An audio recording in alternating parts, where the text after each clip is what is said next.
அகில இந்திய காங்கிரஸ் கமிட்டியின் தலைவர் திரு மல்லிகார்ஜுன் கர்கே அவர்களுடைய ஆணைக்கு இணங்க அன்னை சோனியா காந்தியினுடைய ஆசியுடன் ராகுல் காந்தி அவர்களுடைய வழிநடத்தின் பேரிலே தமிழக காங்கிரஸ் கமிட்டியின் தலைவர் செல்வ பெருந்தகை அவர்களால் அடையாளம் காண்பிக்கப்பட்ட நான் இன்றைக்கு மாநிலங்கள் அவையில் உறுப்பினராக தேர்ந்தெடுக்கப்பட்டிருக்கிறேன். இது காங்கிரஸ் கட்சியில் இருக்கக்கூடிய ஒவ்வொரு தொண்டனுக்கும் ஒரு மாபெரும் வெற்றி. இன்றே கடந்த 2 நாட்கள் அனைவரும் கொண்டாடி கொண்டிருக்கிறார்கள்.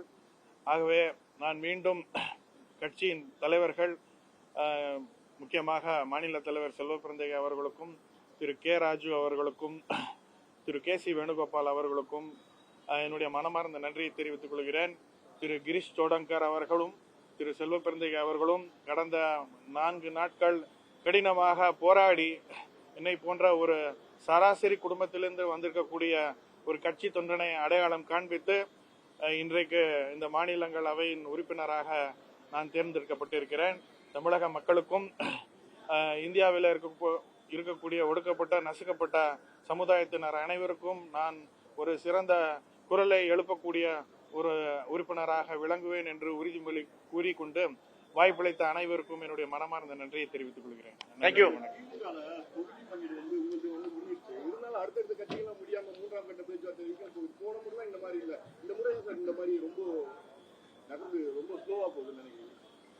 போன முறைலாம் நோட்டிபிகேஷன் வந்த பிறகுதான் குழுவே அமைச்சாங்க.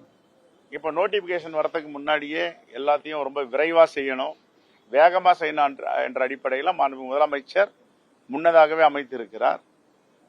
நோட்டிபிகேஷன் வந்து கூட கூட்டணி பேச்சுவார்த்தைகள் முடியாமல்லாம் இருந்த காலங்கள் கடந்த காலங்களில் உண்டு. குறிப்பா 2021 சொல்லலாம். ஆனா இப்போ ரொம்ப முன்னுதாரணமாக முன்பே எல்லா ஏற்பாடுகளையும் மாண்புமிகு முதலமைச்சர் அவர்கள் திராவிட முன்னேற்ற கழக தலைவரான தளபதி செய்திருக்கிறார். ஒரு பிரச்சனையும் இல்லை, எல்லாம் ஓரிரு நாட்கள் சுமூகமா முடியும். மாண்புமிகு முதலமைச்சரும் 24 மணி நேரம், நேற்றைக்கு முன்தினம் மதுரை, நேற்றைக்கு கொளத்தூர் தொகுதி முழுவதும், சென்னை முழுவதும் நலத்திட்டங்கள், அரசுடைய பணிகள், இன்று திருச்சியில இருக்கின்ற மிகப்பெரிய வரலாறுக்கான மாநாடு, இப்படி தொடர்ந்து பணியில் இருப்பதால் ஓரிரு நாட்கள் தாமதமாகலாம். ஆனால் அனைத்தும் சிறப்பாக முடிந்து உங்கள் முன் வந்து சொல்லுவார்கள். காங்கிரஸ் வந்து ஒரு 3 தொகுதி அதிகமா வாங்கிச்சு, அதே மாதிரி வந்து எங்களுக்கும் அதிகமா தாங்கன்னு சொல்லிட்டு உங்களுக்கு மேற்கோள் காட்டுறதுனால தான் இவ்வளவு ஸ்லோவா போகுதுன்னு சொல்றாங்க. இல்ல, காங்கிரஸ் வந்து தேசிய கட்சி. 2வது 63 சீட் வாங்கணும். அதுக்கப்புறம் எங்களுக்கு 41 சீட் ஆக்குனாங்க. அப்புறம் 25 சீட் ஆக்குனாங்க. அதே மாதிரி யாருக்காவது வந்து 2 மடங்கு 3 மடங்குலாம் குறைச்சிருந்தா கேட்கறதுல நியாயம் இருக்கு. அவங்க உரிமை கேட்கலாம். அவர்கள் கேட்பதுக்கு உரிமை இருக்கு, கேட்கலாம். அவருக்கும் மனசு இருக்கு. மாண்பு முதலமைச்சர் இருப்பதை கொடுப்பார். அதே நேரத்தில் காங்கிரஸ் ஒப்பிட்டு பேச வேண்டாம். ரைட்?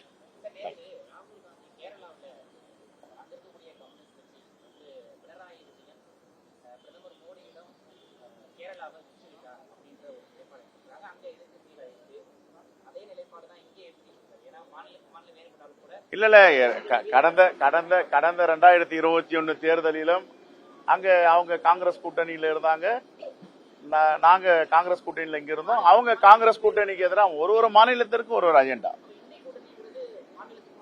இந்தியா கூட்டணி என்பது ஒட்டுமொத்த இந்தியாவிற்கு நாடாளுமன்றத்திற்கான கூட்டணி. சில மாநிலங்களில தொடர்ந்து, சில மாநிலங்களில் தொடராமல் வேறு ஒரு கூட்டணியில மாறுகிறார். அதுக்கு இந்தியா கூட்டணிக்கு சம்பந்தம்.